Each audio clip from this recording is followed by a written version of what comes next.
โรงเรียนมัธยมศึกษาสงฆ์แขวงพงศดีเฉลิมฉลองวันครูแห่งชาติครบรอบ31 ปีพิธีถวยหนังสือพระไตรปิฎกและการเฉลิมฉลองวันครูแห่งชาติครบรอบ31 ปีวันที่7 ตุลาคม 1994 หา 7 ตุลาคม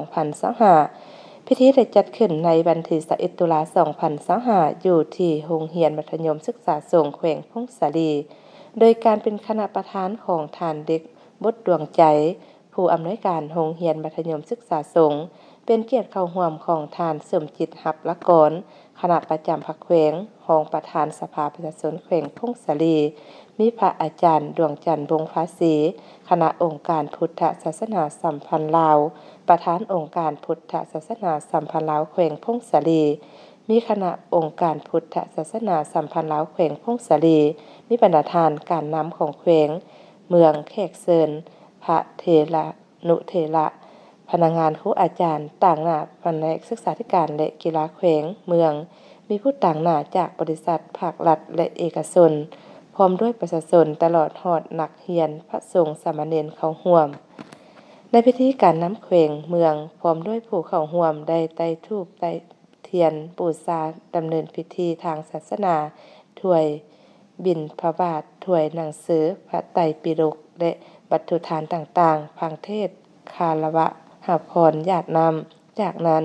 พระอาจารย์บรรทองได้กล่าวจุดประสงค์การจัดงานเฉลิมฉลองวันครูแห่งชาติ7 ตุลาอย่างเป็นทางการ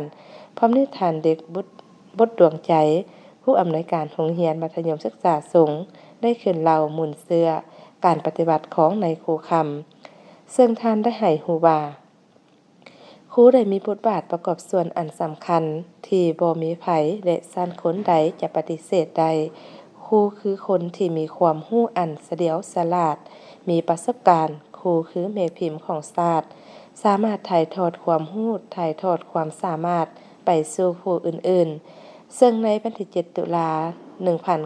1907ท้าวคำเป็นครูคนทำอิฐที่ได้เข้าร่วมการฝึกอบรมวิชาครู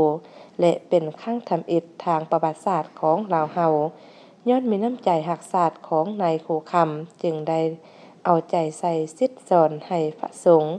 ที่จะเป็นครูให้มีน้ำใจรักชาติลาวบ่ให้ชาติลาวเสื่อมเสียไปเป็นชาติอื่นต่อกับผลงานของนายครูคำและเพื่อสำนึกบุญคุณอันลำเลิศของครูจึงได้กำหนดเอาวันทำอิฐที่นายครูคำเข้ารับราชการคือวันที่7 ตุลาเป็นวันครูแห่งชาติพร้อมด้วยอย่างใดรับฟังการอวยพรจากน้องนักเรียนและอุปกรณ์การเรียนและสุดกีฬาให้โรงเรียนมส.ส่งเติมอีก